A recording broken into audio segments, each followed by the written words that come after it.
You ever notice how some men stop talking once they get married? They smile at dinner, say, "I'm fine," and act like everything's okay. But behind that silence, something's dying. Marriage was supposed to be peace, not a slow erosion of his soul. But every day he loses a little more of himself just to keep the peace. Most people think that silence means maturity. It doesn't. It means conditioning. Because what looks like calm is often quiet surrender. In this video, you're about to discover the 7 hidden reasons why men suffer in silence inside their own homes, and more importantly, how to finally escape the system that taught them that silence was strength. If that picture of silence felt familiar, don't scroll away. Take a second to subscribe and hit like. It tells me this message reached the right man. Now a quick question for you. Have you ever stayed quiet just to avoid another argument? Type yes or no in the comments. You'll be surprised how many others silently relate to you. Stay here, because what I'm about to reveal might explain why that silence feels safer and why it's slowly killing your peace. Number 1, the therapy trap. You've been told that therapy will save your marriage, that it'll teach you to communicate better, to be more patient, to be more understanding. But what nobody tells you is that for many men, therapy doesn't rebuild them, it reprograms them. It turns healing into endurance training, because what most therapists don't address is power. They teach coping. They teach you to manage your reactions instead of questioning why you're constantly the one reacting. And so, session after session, a man learns to swallow disrespect under the disguise of emotional maturity. He learns to sit still while his peace gets dissected and labeled progress. He walks into therapy hoping to be heard, and walks out trained to absorb pain without resistance. The language of healing becomes a script for compliance. Validate her feelings. Don't raise your voice. Understand her triggers. Number 2. Weaponized love. In theory, marriage is supposed to be a partnership, built on love, loyalty, and shared responsibility. 2 people working together, building a home, building a life. But the moment cracks appear, too many men learn something darker, that love can quickly turn into leverage. Suddenly, everything sacred becomes transactional. Children, money, even peace. What used to be a shared dream slowly becomes a silent negotiation, not about connection, but control. When a relationship begins to crumble, control often replaces compassion. Instead of resolving conflict, some women start negotiating through guilt. The message becomes unspoken but clear. Do what I say, or you'll lose what you love. And for a father, that's not an argument. That's a hostage situation wrapped in emotion. He doesn't want war. He doesn't want to fight. He just wants to see his kids smile. So he compromises. He bends. He pays whatever price it takes to avoid becoming the villain in his children's eyes. But every compromise costs him something. Not just money, but self-respect. Every child visit scheduled through resentment. Every paycheck divided by threat. Every conversation laced with fear of what she might take next. This is what control through guilt looks like. It's not always loud. Sometimes it's a soft weapon, a quiet reminder that she holds the power to define his worth as a father and a man. And the cruelest part? Society rewards it. Courts reinforce it. The man who built the home ends up financing his own exile, because the system measures his value in dollars, not devotion. It calls it support. But deep down, he knows what it is, punishment dressed as fairness. He's not just losing money. He's losing meaning. His kids become pawns in a game he never agreed to play. A game where love has been turned into a currency. And no matter how much he pays, he never truly earns peace. That's not partnership. That's emotional ransom disguised as love. Number 3. The trauma cycle. Some men don't submit because they're weak. They submit because deep inside, there's still that little boy who learned that silence keeps the house from burning down. He grew up watching chaos, the yelling, the slammed doors, the tears that turned into threats. As a boy, he learned one dangerous lesson. Peace is bought with obedience. If he stayed quiet, maybe the storm would pass. If he played the good son, maybe his mother wouldn't cry tonight. That's where the pattern began. And now, decades later, that same pattern still controls his marriage. Because trauma doesn't disappear with age. It evolves. It hides inside habits. And it whispers during conflict. Don't speak. Don't fight. Just stay quiet. It'll be over soon. He doesn't realize it, but every time his partner raises her voice or withdraws her affection, his body remembers what his mind has forgotten. His heart starts racing. His chest tightens. His voice shakes. And before he knows it, he's not a man in an argument anymore. He's a child again, trying to stop a war he didn't start. So he folds. He apologizes for things he didn't do. He gives more than he can afford. Not because he's afraid of his wife, but because he's terrified of reliving his childhood. This is called repetition compulsion. The unconscious drive to recreate old pain, hoping this time it'll end differently. But it never does. Because you can't rewrite trauma by repeating it. You only deepen the wound. He tells himself he's protecting his children from the same chaos he once endured. He thinks silence equals safety. But what he doesn't see is that he's teaching them something even worse, that peace comes from disappearing. They don't see a strong father. They see a man who swallows his truth to keep everyone calm. They don't learn boundaries, they learn compliance. And one day those same kids will copy him, not his words, but his silence. That's how generational trauma travels. Not through DNA, but through unspoken patterns. The boy who once hid in his room becomes the man who hides in his own home. He doesn't yell, he doesn't fight. He just retreats, quietly. And society praises him for it. They call him patient, mature, understanding. But if you look closely, it's not understanding. It's avoidance. Not maturity, but emotional fear. Because the boy who learned to survive chaos by being invisible grows into a man who confuses invisibility with peace. He thinks that staying quiet makes him strong. But in truth, it just makes him absent. Number 4, the intimacy disconnect. In every healthy marriage, intimacy is supposed to be the bridge, the safe place where two people meet without judgment, where love isn't proven, it's felt. It's the one part of the relationship where words don't matter. Only connection does. Where he can drop his guard, where she can drop her fear, where they meet as equals. But for too many men, that bridge becomes a battlefield, and what was once connection turns into currency. Intimacy stops being a shared expression and starts being a reward system.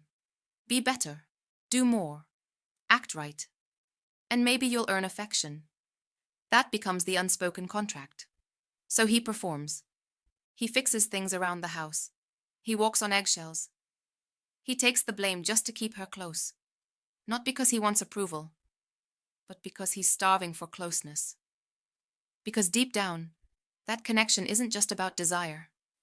It's about identity. When intimacy gets withheld, it doesn't just deny his body. It denies his existence.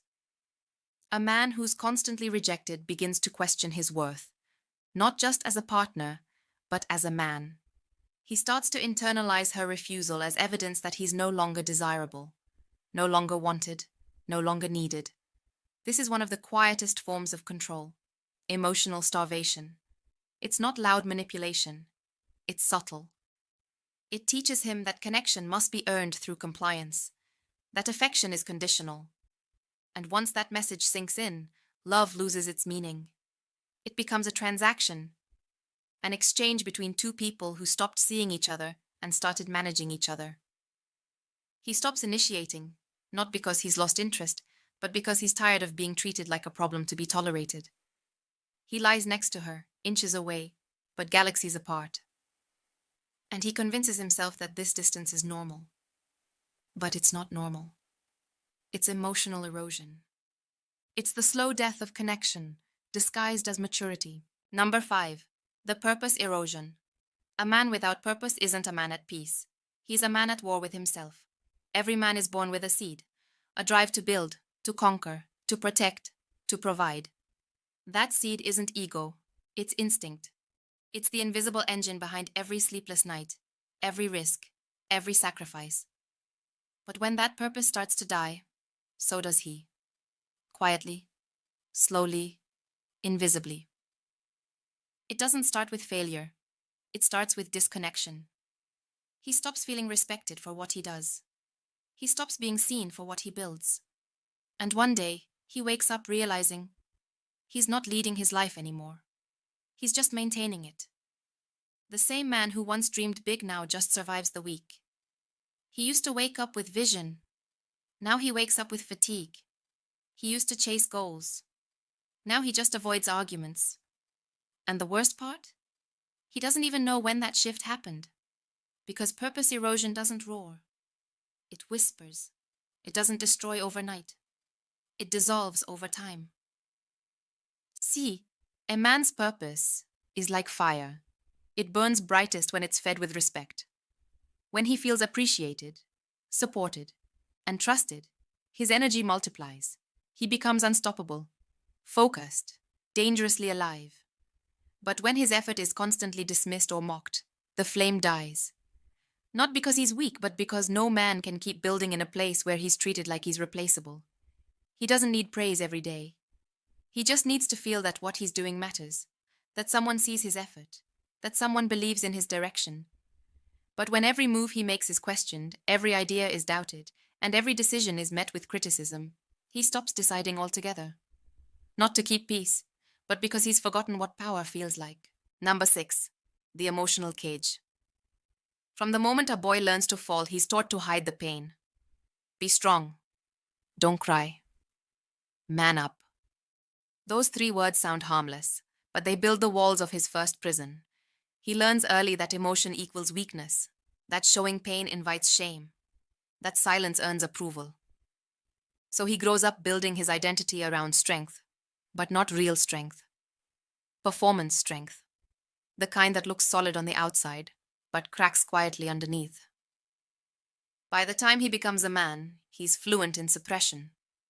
He knows how to bury pain behind a calm face. He knows how to fake "I'm fine" when he's breaking inside. He knows how to carry everyone else's emotions while hiding his own, and the world praises him for it. They call him reliable, stable, dependable. But no one ever asks, at what cost? Because every time he swallows his truth to keep his image clean, a piece of him disappears. 6. He doesn't know how to talk about heartbreak without sounding bitter. He doesn't know how to express sadness without feeling ashamed. So he stops trying. Not because he doesn't feel, but because no one ever taught him how to feel safely. Society gave him only 2 emotional settings: anger or silence. Anything in between gets labeled weak. That's why some men explode and others implode. Some lash out, others shut down. Both are just different symptoms of the same disease: emotional isolation. He's trapped between wanting to be understood and being terrified of looking broken. So he wears the mask, the unbothered face, the calm tone, the fake smile. He becomes what everyone needs him to be except himself. And over time, that mask doesn't come off. It becomes his identity. 7. The silent awakening. Every man reaches a point where silence stops feeling safe, where pretending no longer protects him, where the weight of everything unspoken becomes too heavy to carry. That's when awakening begins. Not with a scream, not with revenge, but with a quiet decision. I can't keep living like this. It's not anger that wakes him up, it's exhaustion.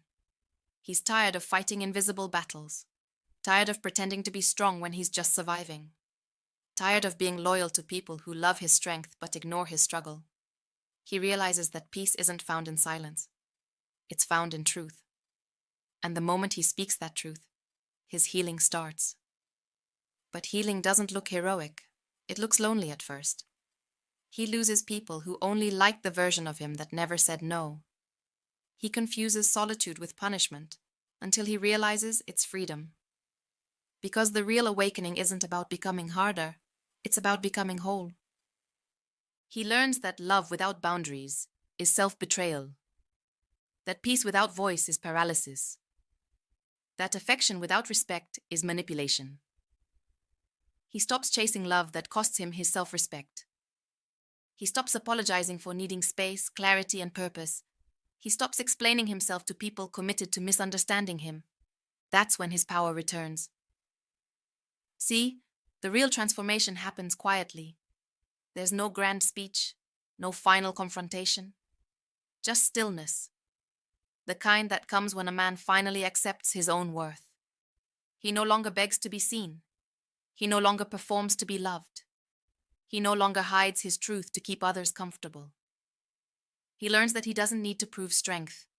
He is strength because he survived the years when silence was his only shield.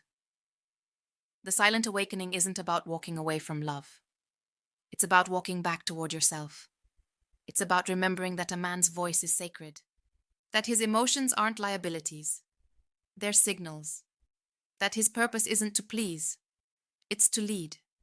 That his worth isn't defined by what he provides, but by who he becomes when no one's watching.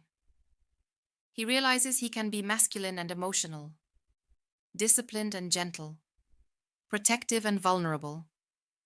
Because real power isn't in control, it's in awareness. He stops seeing healing as weakness and starts treating it as responsibility. He stops viewing vulnerability as risk and starts seeing it as strength. He stops waiting for someone to save him because he's already saving himself. And when he rebuilds, he doesn't build walls. He builds boundaries. He doesn't chase validation. He embodies value. He doesn't beg for love. He becomes love by choosing peace over performance. That's when his energy changes. People feel it. He walks differently, speaks slower, feels deeper. Because when a man has faced himself, no manipulation can shake him. No rejection can break him. No silence can control him. He no longer fears being alone, because he finally met the version of himself he was always running from. And that version, calm, grounded, self-aware, that's the man who can lead, love, and live with clarity. That's the silent awakening, not an end, a rebirth. The moment a man stops seeking peace in others and starts creating it within himself. Because once he learns that silence isn't strength, it's suppression. He stops being the prisoner of his pain and becomes the author of his power.